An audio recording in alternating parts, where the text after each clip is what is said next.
Paano palitan ang password ng ating mga Facebook? So marami ang nagtatanong nito sa ating mga tutorial mga lodis. Ewan ko, madali lang naman po magpalit ng password ng ating mga Facebook account. So para po dun sa mga nakakaalam na ng tutorial na ito mga lodis, pwede ka na pong mag next video. So para po dun sa mga hindi pa nakakaalam po, especially dun sa mga mahihina po sa social media or mahihina po dito sa paggamit ng mga cellphone. Madali lang naman po magpalit ng ating mga Facebook password, okay? So, i-follow nyo lang po itong gagawin ko at ituturo ko po sa inyo step by step para po makapagpalit po kayo ng password ng inyong mga Facebook.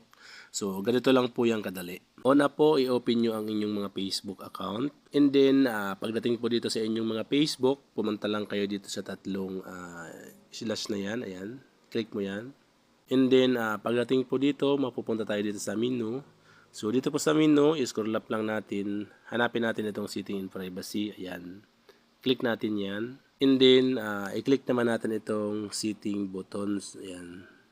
Tapos, mapupunta po tayo dito sa setting in privacy ng ating mga Facebook account. So, hanapin po natin itong account center. Ayan, Meta account center.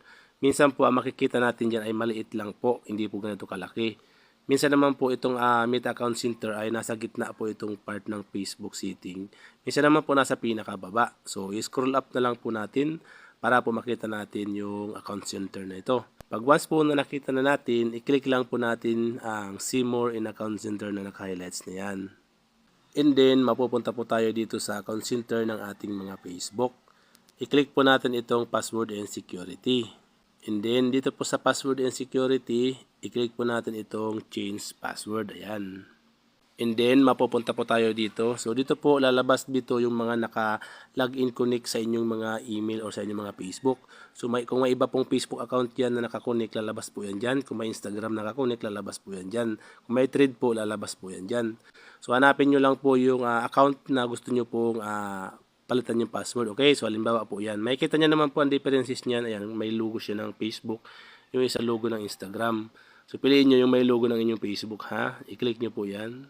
And then, mapupunta na po tayo dito sa change password. So, dito po sa change password, makikita po natin itong tatlong box na to.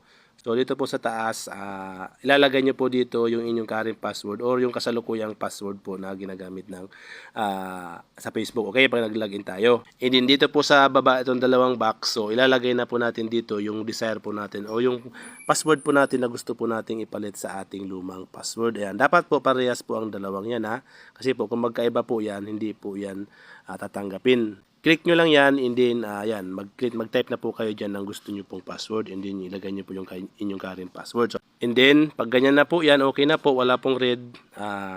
Kung gusto nyo pong i-log out yung account nyo na nakalagin sa ibang device, pwede nyo pong i-click yung maliit na box na yan, ayan. Kung ayaw nyo naman po, wag nyo pong i-click yan. Pag okay na po, i-click nyo na po itong change password, okay?